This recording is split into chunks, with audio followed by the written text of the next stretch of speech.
So we're being pretty busy on a Monday evening. Rachel called me, said one of the farmers that we deal with had 4 lambs ready for us. We wanted to come pick them up. I was able to get off on time from work, and we ended up going down, picking them up tonight, and bringing them over here to the bank barn.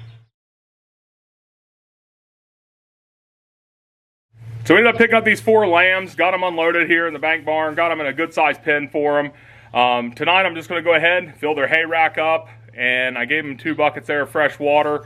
We're not going to give them any grain, even though the grain diet they were eating is very similar to our feed. Just moving them. We only brought them about a half hour away, so they didn't really have that long of a trailer ride. But it got up to about 76 today, and just the stress of moving them and putting them in a new place. I just want to, again, give them the night off of any feed other than hay and let them kind of relax and get used to their new surroundings. These are some good-sized lambs for us for our later in March processing dates. These 4 lambs we already know are going to be heading to 2 different restaurants. One's going to take all the ground we can get out of them, and the other wants full slabs of ribs and the loin.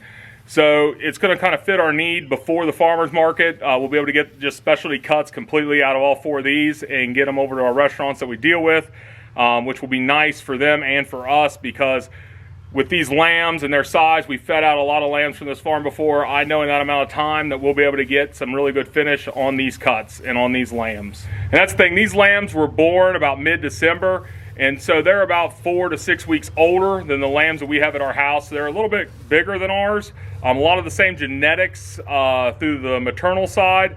So we know we finished out lambs from this farm before. We have some ewes from this farm, so we know what kind to expect and where they'll be at. And with the local lamb market at United Producers, today was their sale day. On April 15th, 100-pound lamb today was bringing $3 a pound. And so with us producing all our own feed and have done this for a while now, 5 years, we know our numbers pretty tight. So we know we're going to be able to get these lambs growing, put a lot of weight on them, and get them right there where we need them to be at for restaurant sales. But with them here in the pen tonight, just these 4, it's kind of nice getting some lambs back again. In 2023, we didn't have to purchase any lambs off the farm. We were able to produce all our own lambs.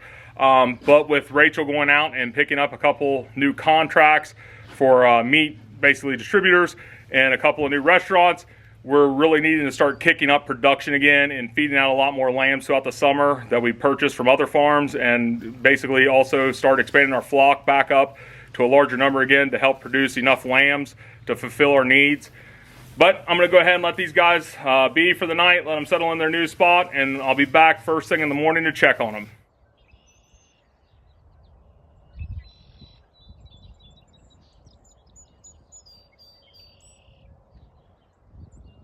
So I just wrapped up my morning feeding, checked on the cows. Now I need to start heading north because I got a set of ewes I need to go get picked up.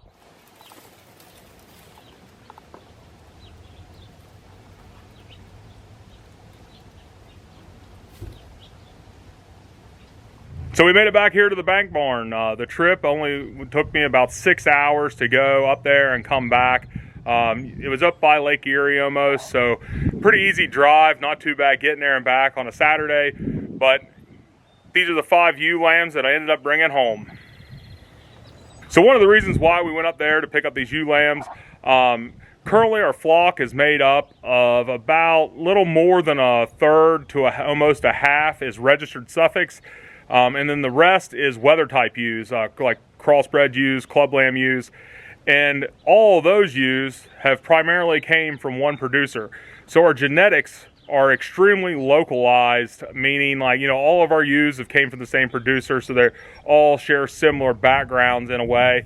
So we wanted to add some fresh genetics to our flock as we're expanding, because we really like those ewes that we have at the house, and we're going to hold back some ewe lambs from them, maybe even buy some more yearling ewes that are just like those ewes right now.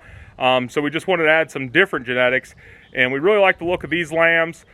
These were born there in early February, so they'll really match up with the replacement ewe lambs that we're holding back that were born this year on our farm. So we picked these up. We really liked their look.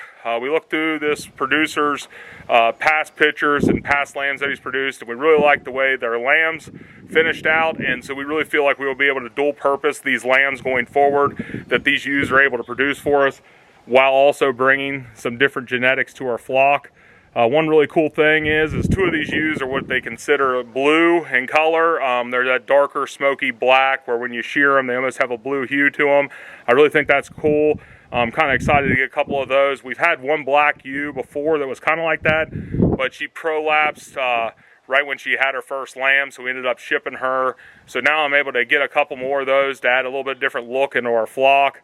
You know, I just like some animals with the way their colorings and their markings kind of stand out. That's what I like about Belded Galloways. They're just different than everything else. And you know, that's really what's going to be cool about these, is we're going to be able to produce some maybe different color or different marking lambs out of them. But overall, these are some really good looking weather type ewes, and we're really excited to add them to our flock. So while I've been out here filming this, Rachel was inside getting their pen set up for them. We're putting them over here just like all the others at the bank barn to quarantine for probably about 2 weeks. And then with them being born there at the beginning of February, they're basically about the same size as a lot of the ewes that we're going to be holding back into our own flock for replacement ewes. So what we want to do with them is just leave them over here. We just kind of construct a little temporary pen for them, and then we'll just fold them in with them over at our house, just so that way we can monitor them as they're growing, keep an eye on them, and making sure that we're wanting to keep them in the flock for breeding ewes, making sure they're growing and developing the way they should.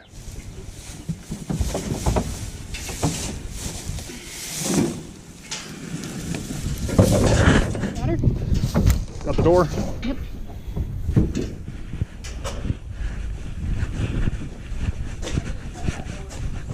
No, I got you.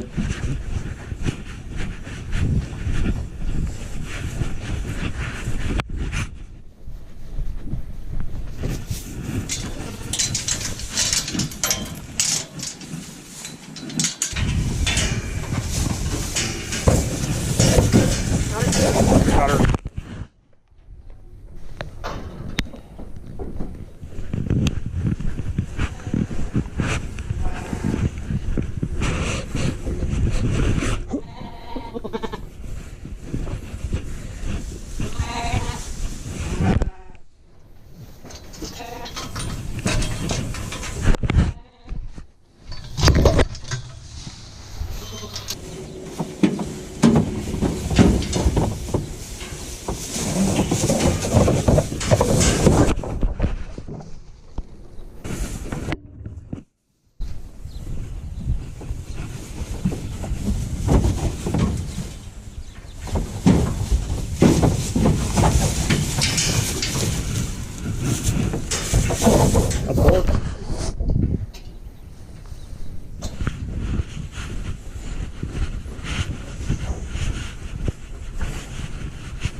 Hold this door till I get it caught.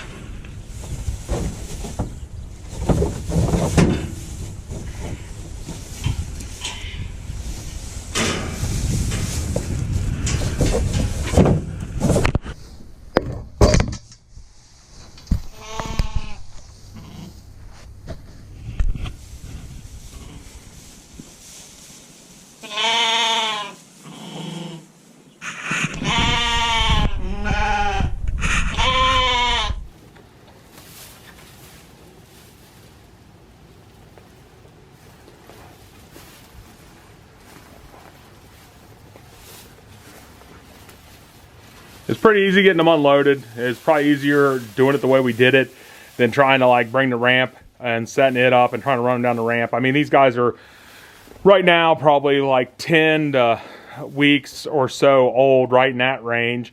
So they're not too big. It's just pretty easy to just grab them and carry them in. They did a pretty good job. That's actually how we loaded them.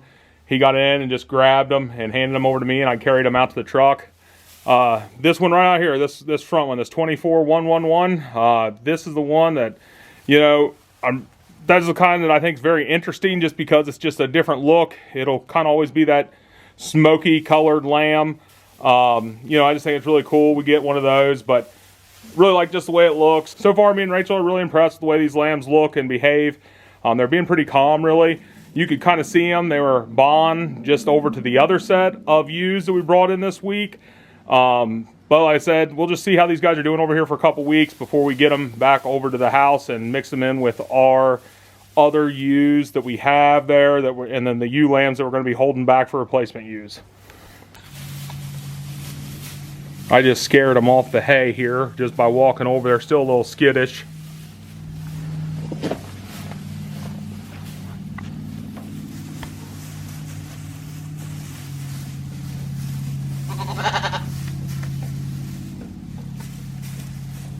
Well, those new lambs seem to be doing okay. They're a little bit skittish, which is to be expected just because they're a little bit smaller, you know, in general, and also just because it's a whole new environment for them. So what we want to do is we went ahead and got everybody fed and watered over here for the night. I'll come back over again in the morning, feed and water everybody. That's when I'll start grain on those new ewe lambs. And we got a lot we want to do tomorrow with sheep. One of the things I want to get done, I want to bring over the ram and put him over here in the corner pen since we have some other sheep over here. That way we can get him out of the barn at our house to free up some room for those lambs so we can start sorting off our Suffolk lambs off that group and kind of starting splitting them up and getting them ready to all be brought over here to the bank barn. And then I have a couple cull ewes that we know there's no chance of them staying in our flock that I want to get loaded up on the trailer and get down to the stockyards and get them dropped off tomorrow because they have a Sunday drop off for the Monday sale. And then that will free up some feed space and some room in the pen for all the ewes as they continue their dry out process and start getting them ready to be sheared and getting their hooves trimmed to get everybody ready to be the ram putting back in with them here in August. So we'll just leave all these guys alone over here tonight and be back first thing in the morning.